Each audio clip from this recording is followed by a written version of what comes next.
علی النبی یا ایھا الذین آمنوا صلوا علیہ وسلموا تسلیما. تمام الصلاۃ والسلام علیک یا سیدی یا رسول اللہ، الصلاۃ والسلام علیک یا سیدی یا حبیب اللہ. اللہ تعالیٰ کی حمد اور آپ صلی اللہ علیہ وسلم پر درود السلام پڑھنے کے بعد آج کی اس نیک بابرکت محفل میں آنے والے تمام بزرگ، بالخصوص جناب دربار عالیہ سالکہ آباد شریف سے پیر ظہور احمد صاحب تشریف فرما ہیں، پیر خالد صاحب تشریف فرمائے ہیں ان کے ساتھ، اور آج کی اس نیک پاکیزہ بابرکت محفل کا جنہوں نے انعقاد کیا جناب خلیفہ حافظ عارف چشتی نقشبندی صاحب اور جامعہ مسجد حاضہ کے تمام اراکین، بالخصوص جناب ملک صفدر صاحب اور میرے دیگر بھائیوں اور بہنوں، السلام علیکم ورحمۃ اللہ. قرآن مجید فرقان حمید کی جو آیہ مبارکہ میں تلاوت کی ہے، اس میں اللہ تعالیٰ نے حضور صلی اللہ علیہ وسلم کی 3 عظمتیں بیان کی ہیں. اس آیہ مبارکہ میں حضور صلی اللہ علیہ وسلم کی 3 عظمتیں بیان ہوئی ہیں. پہلی عظمت، آپ صلی اللہ علیہ وسلم کو گواہ بنا کے بھیجا گیا، یعنی آپ صلی اللہ علیہ وسلم شاہد ہیں. آپ صلی اللہ علیہ وسلم یہ گواہی دے رہے ہیں کہ اللہ تعالیٰ ایک ہے، اس کا کوئی ہمسر نہیں، وہی عبادت کے لائق ہے، اس کا کوئی لا شریک نہیں. اور آپ صلی اللہ علیہ وسلم کو اللہ تعالیٰ نے یہ عظمت دی ہے کہ اے میرے رسول صلی اللہ علیہ وسلم، میری گواہی دو کہ میں واحد ہوں. اور روز محشر کے دن تمام امت نے، اس روز تمام امت نے میرے دربار پہ حاضر ہونا ہے. وہ روز جو جزا اور سزا کا روز ہوگا. اس روز ہمارے نیتیں، ہمارے اعمال، ہمارے نیک اعمال، ہمارے صالح اعمال پر ہمیں نوازا جائے گا.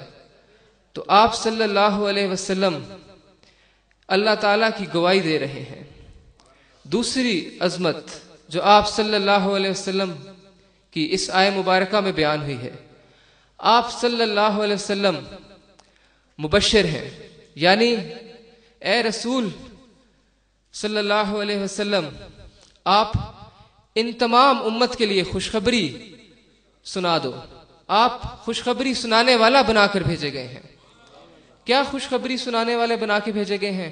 یہ خوشخبری سنانے والا بتا کے بھیجے گئے ہیں کہ اے رسول، اپنی امت سے کہو کہ وہ نیک صالح اعمال کریں، وہ اللہ تعالیٰ کے حقوق کو بخوبی اسی طرح سے انجام دیں جس طرح کے آپ کے آخری رسول صلی اللہ علیہ وسلم نے بتایا ہے، جس طرح حضرت محمد صلی اللہ علیہ وسلم نے ہمیں بتایا ہے. وہ تعلیمات اپنائیں. اس کے علاوہ حقوق العباد، جس میں یتیم، مسکین، ماں باپ اور ہم سب پوری انسانیت کے جس میں حقوق بیان کیے گئے ہیں، یہ حقوق، اور اس کے علاوہ بے شمار نیک صالح اعمال ہیں، جس طرح کہ محفل میلاد منانا، آپ صلی اللہ علیہ وسلم پر درود السلام پڑھنا. تو برادران دین و ملت، اگر ہم یہ نیک صالح اعمال کرتے ہیں تو ہمیں خوشخبری ہے کہ ہماری نہ صرف اس دنیا میں فتح و کامرانی ہوگی بلکہ آخرت میں بھی ہم حضور صلی اللہ علیہ وسلم کے سرسبز جھنڈے تلے اٹھائے جائیں گے.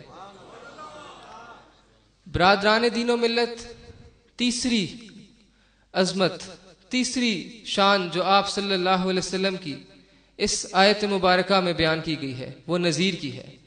یعنی اے رسول صلی اللہ علیہ وسلم، اپنی امت سے فرما دو، ان کو باخبر کر دو، ان کو اس بات کی خبر سنا دو کہ وہ دنیا میں رہتے ہوئے دنیا کی لالچ نہ کریں، وہ دنیا میں رہتے ہوئے حقوق اللہ کو اپنائیں، حقوق العباد کو اپنائیں، اور وہ سیدھے راستے پہ چلیں، اس راستے پہ جس راستے پہ حضور صلی اللہ علیہ وسلم نے ہمیں تعلیمات دی ہیں.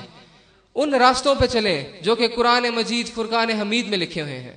اللہ تعالیٰ کی عبادت کریں، پنجگانہ نماز پڑھیں، زکوٰۃ، صدقات، خیرات دیں، اور تمام وہ اعمال کریں جو کہ ہم پر لازم ہیں.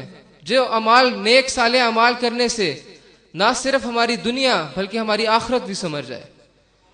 تو برادران دین و ملت، حضور صلی اللہ علیہ وسلم ہمیں یہ گواہی دینے والا بنا کر بھیجے گئے، ہمیں ڈرانے والا بنا کر بھیجے گئے، ہم سب کے لیے رحمت بنا کر بھیجے گئے۔ اس کا ذکر میں کروں گا انشاءاللہ آگے آیہ مبارکہ میں۔ اس سے پہلے میں